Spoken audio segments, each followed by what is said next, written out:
Mes chers collègues, la situation liée à l'évolution dans notre pays de la maladie à coronavirus, Covid-19, m'amène à nouveau à m'adresser à vous.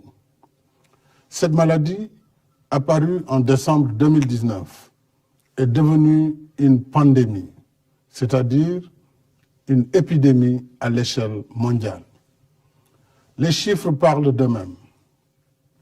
À la date d'aujourd'hui, le Covid-19 a envahi plus de 140 pays, dont le Sénégal. Le nombre de personnes infectées s'élève à plus de 340 000. À ce jour, le Covid-19 a tué plus de 15 000 personnes, plongeant des familles entières dans le deuil et le désarroi. Ce moment est inédit dans l'histoire de l'humanité. Voilà que l'infiniment petit fait trembler le monde entier de façon brutale, rapide et massive, ignorant les frontières, frappant sans distinction pays riches comme pays pauvres et sans égard pour le statut social des uns et des autres. Gouvernants et gouvernés, riches ou pauvres, personne n'est à l'abri du Covid-19. Depuis 3 mois, une véritable guerre mondiale s'est déclenchée contre cet ennemi commun. Notre pays n'est pas en reste. Ce soir, mes pensées vont d'abord aux malades du Covid-19. Je leur exprime toute mon affection et mes vœux de prompt rétablissement. J'encourage le ministre de la Santé et de l'Action sociale et l'ensemble de ses équipes dans la tâche difficile qu'ils mènent de jour et de nuit. Un personnel médical et paramédical dévoué est au front d'une lutte sans merci contre le Covid-19 pour notre salut. À tous ces braves hommes et femmes, je renouvelle mes remerciements et mon soutien dans ce combat risqué contre un ennemi vicieux, mortel et invisible à l'œil nu. Je salue nos forces de défense et de sécurité, ainsi que toutes les bonnes volontés mobilisées dans la lutte contre le Covid-19. J'exprime ma gratitude à toutes les forces vives de la nation, classes politiques, majorité et opposition réunies, mouvements citoyens, partenaires sociaux, secteur privé, guides religieux et coutumiers et citoyens. Vous êtes nombreux à soutenir l'élan national de riposte contre le Covid-19. Depuis l'apparition du premier cas, le 2 mars dernier, le gouvernement a mis en place un plan de contingentement en cours pour endiguer la progression de la maladie. Mais de toute évidence, nous n'y sommes pas encore parvenus.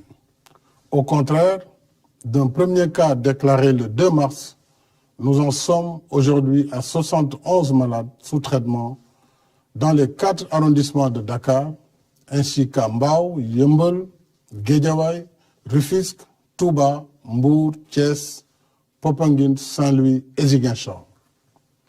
1561 personnes en contact avec la maladie sont présentement suivies et seront désormais confinées dans des réceptifs hôteliers par le ministère de la Santé et de l'Action sociale.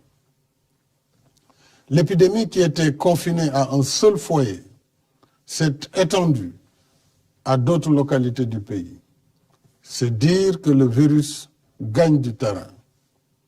J'ajoute qu'à ce jour, il n'y a ni vaccin, ni médicaments homologués contre le Covid-19. Ce soir, mes chers compatriotes, et je vous le dis avec solennité, l'heure est grave. La vitesse de progression de la maladie nous impose de relever le niveau de la riposte.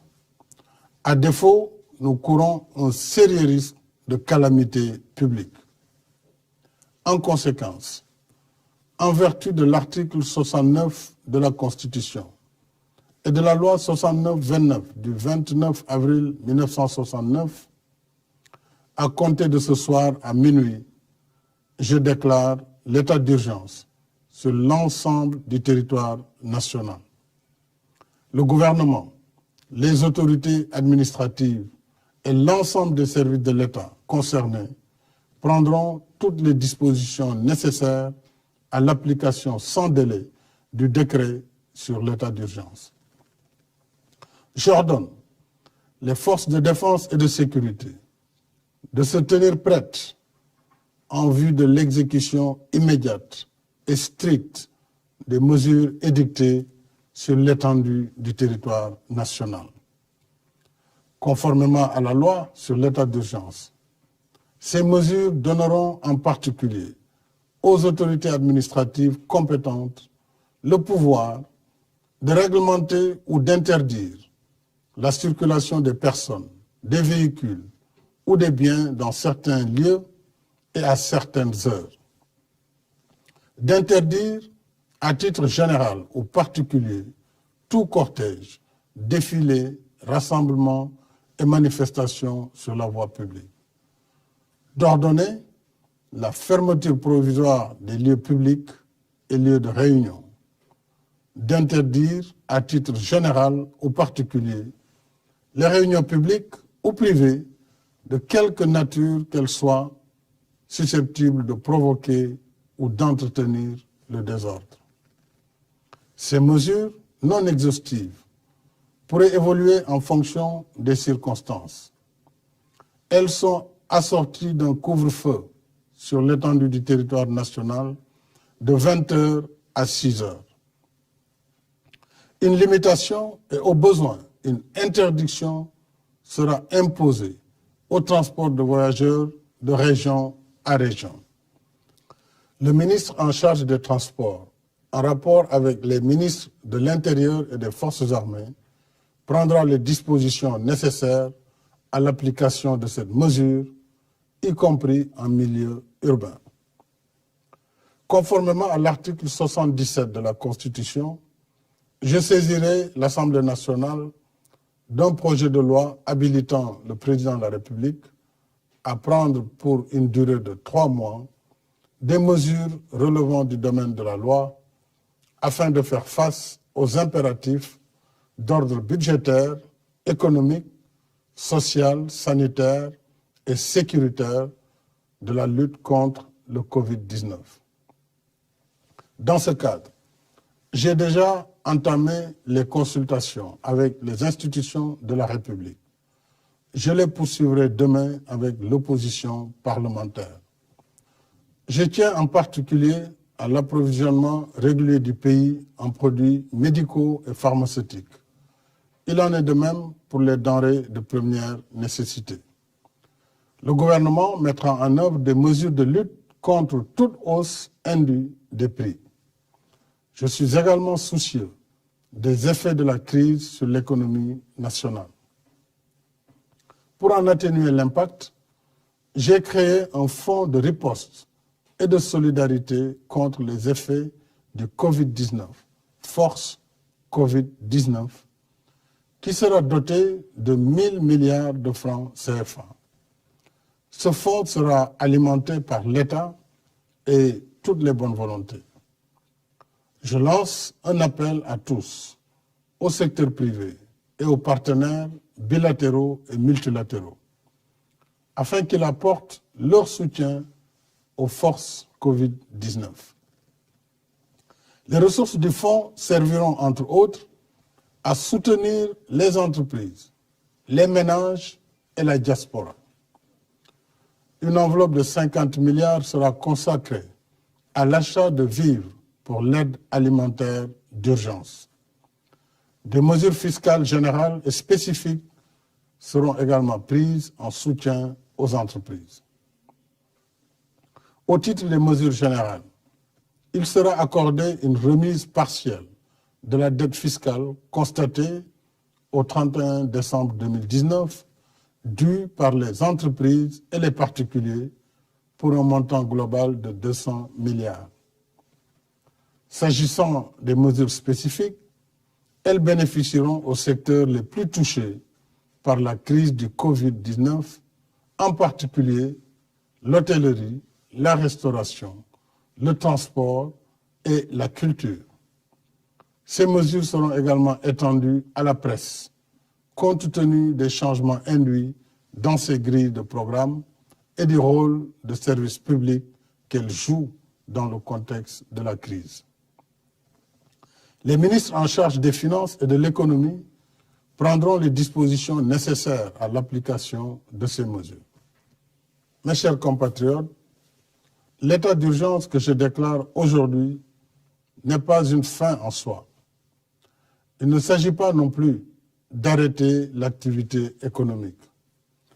Il répond à un péril imminent si nous ne redoublons pas d'efforts. Face au péril, l'état d'urgence nous donne les moyens de renforcer nos rangs et d'intensifier nos efforts de lutte pour vaincre notre ennemi commun. Je rappelle que le virus porteur de la maladie ne se déplace pas de lui-même. Il circule à travers les personnes qui le portent, qui le déposent dans différents endroits et qui le transmettent ainsi à d'autres. Par conséquent, en limitant nos déplacements et nos rassemblements, nous arrêtons la circulation du virus. Si nous le faisons, nous avons la chance de gagner le combat contre le Covid-19. Par contre, et je vous le dis avec insistance, si nous continuons de faire comme si de rien n'était, le virus va se propager de façon encore plus massive et plus agressive. Et malgré leur dévouement, nos personnels de santé seront alors débordés et ne pourront plus contenir la situation. C'est le pire des scénarios. Nous ne le souhaitons pas. Alors, j'en appelle à une prise de conscience nationale sur la gravité de la situation. J'en appelle à la responsabilité de chacun et de chacune. J'en appelle à l'esprit citoyen et patriotique de toutes et de tous. Limitons nos déplacements.